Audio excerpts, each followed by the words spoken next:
Hello hello hello मेरे प्यारे दोस्तों, कैसे हो आप लोग।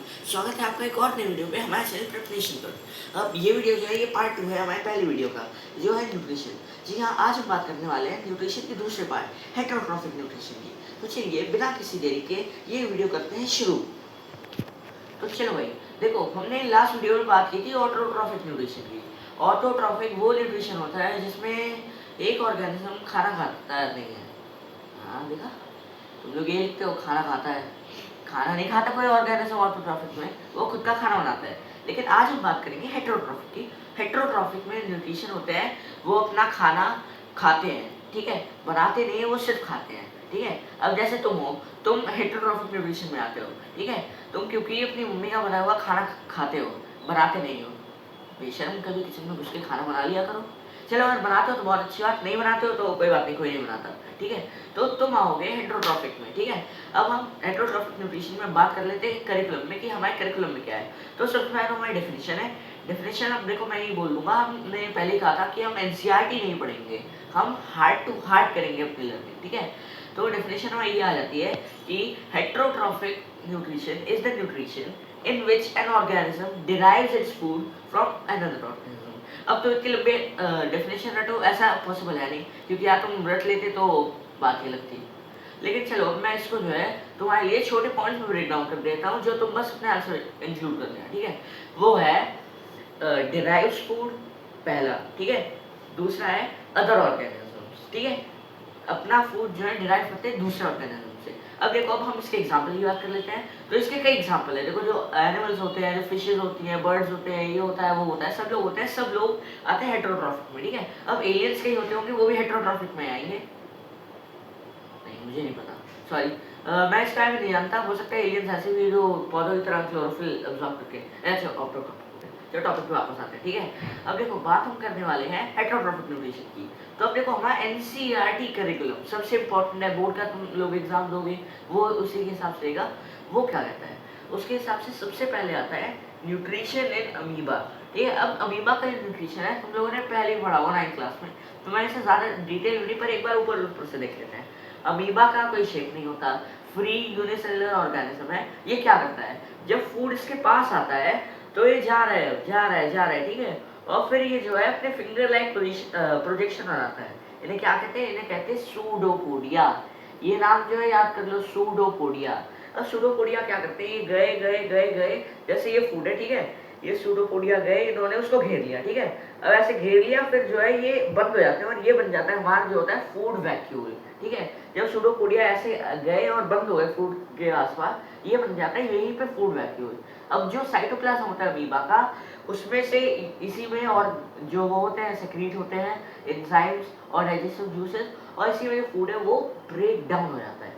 ब्रेक डाउन के बाद में एनर्जी होती है, रिलीज हो जाती है, और इसी फूड वैक्यूल के मेम्ब्रेन के थ्रू जो फूड होता है वो पूरे साइटोप्लाज्म में एसिमिलेट हो जाता है, फैल जाता है, ठीक है। और फिर जो वेस्ट बचते हैं वो साइटोप्लाज्म में इकट्ठे होते रहते हैं, होते रहते हैं, होते रहते हैं। अब वेस्ट आया और वेस्ट आया और वेस्ट आया और वेस्ट आया, तो धीरे धीरे करके अमीबा ने बहुत खाना खा लिया और बहुत सारा वेस्ट हो गया। तो क्या करता है, जो वहाँ की मेम्ब्रेन होती है, वहाँ की प्लाज्मा मेम्ब्रेन जो होती है बर्स्ट हो जाती है, ठीक है। एकदम से ऐसे फूट जाती है, जैसे तुमने बलून कहीं फूटते हुए देखे हैं, वैसे फूट जाती है। और जब वो मेम्ब्रेन फूटती है तो उसके बाद में फूड होता है, वो जाता है बाहर, ठीक है। तो चलो गुरु, ये बात तो हो गई हमारी अमीबा की, ठीक है। अब हम अमीबा के आगे बढ़ते हैं। अमीबा के आगे अब जो है, ये हमारे एनसीईआरटी का एक फ्लो है कि अमीबा के आगे दिया हुआ है जो स्टेप होते हैं उसके। इनफैक्ट ये स्टेप तो दिए भी नहीं, ये स्टेप मैथ में बता रहा हूँ, ठीक है। अब ये स्टेप जो है याद कर लिया एक एक करके, अब तुम बोर्ड में लिख के आओगे तो लिख के रख लो। कोई एग्जामिनर पैदा नहीं हुआ जो अगर तुमने स्टेप बाय स्टेप लिखा हुआ है तो तुम्हारे नंबर काट ले। ये स्टेप क्या होते हैं, अब हम देखो ह्यूमन डाइजेशन में आएंगे, ह्यूमन डाइजेस्टिव सिस्टम में, उसके साथ स्टेप बाय स्टेप पढ़ेंगे, ठीक है। तो अब तुम ह्यूमन हो, मैं ह्यूमन हूँ, एक मिनट, तुम ह्यूमन हो ना, पक्का पक्का तुम एआई रोबोट नहीं हो ना। हाँ, तुम रोबोट्स हो सकते हो, पर कोई बात नहीं, अज्यूम कर लेते कि तुम ह्यूमन हो, ठीक है। अब तुम एक ह्यूमन हो। अब ह्यूमन क्या करता है, ह्यूमन में डाइजेस्टिव सिस्टम होता है, वो खाना खाते हैं फ्री का, ठीक है, अपने पेरेंट्स की कमाई का, और उसको जो है एक्सक्रीट कर देते हैं रोज सुबह स्कूल आने से पहले। कई लोग जो होते हैं वो स्कूल में कर देते हैं, पर कोई बात नहीं, ज्यादातर स्कूल आने से पहले, ठीक है। अब क्या होता है, इसको हम स्टेप बाय स्टेप जो है ब्रेक डाउन करेंगे। सबसे पहला स्टेप आता है इंजेशन, ठीक है, इसे याद कर लो, इंजेशन पहला स्टेप होता है। इंजेशन में क्या होता है, तुम खाना खाते हो, ठीक है, तुमने वो बर्गर उठाया हाथ से, ठीक है, मेहनत करी, हाँ तुम इससे मेहनत नहीं करते हो लाइफ में, ठीक है, तुमने बर्गर उठा लिया अपने हाथ से, इतनी काफी मेहनत कमाई है, और तुमने मुंह खोल के उसे खाया, बाइट ली, ठीक है, और मुंह चलाया, ये है इंजेशन, ठीक है। बस इतना पार्ट आता है इंजेशन में कि तुमने जो फूड है उसको बॉडी के अंदर लिया, ठीक है, तो इसे क्या लिखेंगे, the process of taking food inside the body is called ingestion, ठीक। इंजेशन के बाद आता है सबसे बड़ा पार्ट, ये आता है डाइजेशन का। अब देखो डाइजेशन जो है गुरु 3 पार्ट में होती है, पर मैं जो है इसका इजी कर देता हूँ। अब डाइजेशन देखो, तुमने मुंह में फूड डाला है तभी से डाइजेशन शुरू हो जाएगा, ठीक है। तो इसको बहुत सिंपल भाषा में समझाएंगे। डाइजेशन तुमने मुंह में डाला तो तुम्हारे मुंह में सलाइवा जो होता है, ठीक है, सलाइवा में सलाइवरी एमिलेज होता है, ये जो एंजाइम होता है ये शुगर्स को, स्टार्च को ब्रेक करने लगता है सिंपलर शुगर्स में, ग्लूकोज, माल्टोज, फ्रक्टोज, सुक्रोज में, ठीक है। तो जब तुम खाओगे तो तुम मुंह चलाते हो। अब तुम कभी देखना, एक चीज करके देखना, इतना बड़ा पीस लेना ब्रेड का या रोटी का, किसी भी चीज का लेना, ठीक है, जो कार्बोहाइड्रेट हो, उसको मुंह में रखना और उसको चबाते रहना, ठीक है। अब तुम देखोगे जैसे जैसे तुम चबाते जाओगे, चबाते जाओगे, चबाते जाओगे, तो जैसे तुम बहुत ज़्यादा उसे चबा दोगे तो उसका टेस्ट है वो थोड़ा स्वीट हो जाएगा, ये होता है उसी शुगर की फॉर्मेशन से। तो यहीं पे हमारा डाइजेशन शुरू हो जाता है। अब कभी भी बोर्ड में 1 नंबर का 2 नंबर का सवाल आता है कि डाइजेशन कहाँ होता है शुरू, तो तुम कहोगे कि माउथ में शुरू होता है हमारे खाना खाते ही। अब माउथ से जाता है ये हमारे स्टमक में, स्टमक में डाइजेशन 3 से होता है। पहले होता है पेप्टिन एंजाइम, दूसरे होता है हाइड्रोक्लोरिक एसिड, और तीसरा होता है म्यूकस। अब देखो क्या करते हैं ये सब, देखो जो हाइड्रोक्लोरिक एसिड है वो पहले तो खाने में जो बैक्टीरिया उन्हें मारता है, खाने को फ्लफी बनाता है, सॉफ्ट बनाता है, और एसिडिक मीडियम प्रोवाइड करता है। अब ये एसिडिक मीडियम किसे चाहिए भाई, अब देखो एसिडिक मीडियम चाहिए पेप्टिन एंजाइम को। जो पेप्टिन्स पेप्टोन्स होते हैं ये जो है ये एंजाइम एक्टिवेट होते हैं सिर्फ और सिर्फ एसिडिक मीडियम में, और एसिडिक मीडियम जैसे ही मिलता है ये एक्टिवेट होता है, और ये क्या पचाते हैं। अब देखो इसका एक मैं ट्रिक बताऊं, P for pepsin, P for protein. तो पेप्टिन हमारा डाइजेस्ट करते हैं प्रोटीन्स को, प्रोटीन को बनाते हैं अमीनो एसिड, ठीक है, क्या बनाते हैं, अमीनो एसिड, ठीक है। तो अब देखो ये बात तो हो गई हमारे पेप्टीन, पेप्टोन्स, हाइड्रोक्लोरिक एसिड। अब बचा तीसरा पार्ट म्यूकस, जल्दी जल्दी समझाता हूँ।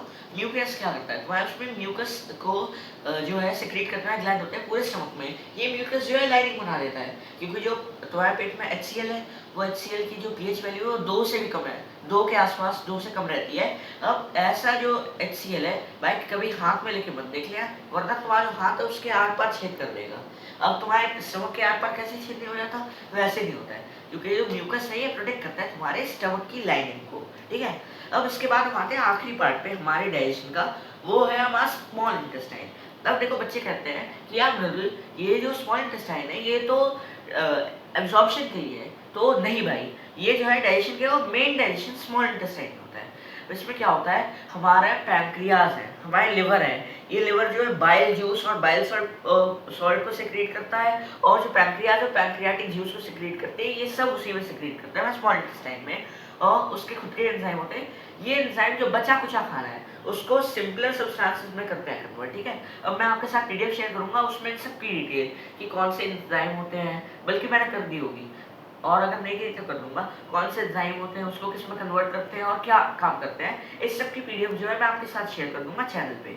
अब आगे बढ़ते हैं। तो अब देखिए खाना जो है हमारा सिंपल फॉर्म में हो गया है। अब बात आती है कि यार ये सिंपल फॉर्म तो हो गई, इस सिंपल फॉर्म का तुम करोगे क्या, चार तो डाल नहीं सकते क्योंकि पेट के अंदर है, तो अब तुम उस सिंपल फॉर्म का ये करोगे कि तुम्हारी बॉडी उसे ऑब्जॉर्व करेगी। और वो ऑब्जॉर्व कैसे करेगी, तो तुम अगर कभी अपने स्मॉल इंटेस्टाइन की लाइनिंग को देखना किताबों में, ठीक है, असली भाई नहीं देख सकते तुम, किसी की काट के मत देख लेना, ठीक है, प्लीज रिक्वेस्ट है तुमसे, प्लीज किसी को बीच में मत खोल लेना कि हाँ यार मृदुल ने कहा था कि आपने जो इंटेस्टाइन है उसकी लाइनिंग देखना, ठीक है, मुझे जेल रहेगी तुम्हारी वजह से, ऐसा मत करना।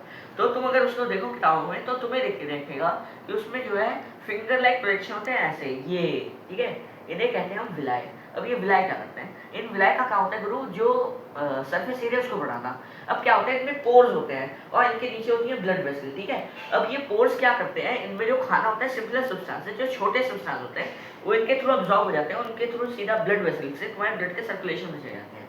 अब ये हो गया अब्जॉर्प्शन, ठीक है। अब अब्जॉर्प्शन में जो खाना है जो सिंपलर सब्सटेंस है वो अब्सॉर्ब हो गए। अब इसके तुरंत बाद शुरू हो जाता है एसिमिलेशन। अब तक हमने 4 स्टेप पढ़ लिए, ठीक है, इंजेशन, डाइजेशन, एब्जॉर्प्शन और एसिमिलेशन। अब कई बच्चे एब्जॉर्प्शन एसिमिलेशन में कंफ्यूज हो जाते हैं, कंफ्यूज होता ना, कंफ्यूज कभी मत होना, एब्जॉर्प्शन पहले एसिमिलेशन बाद में, ठीक है।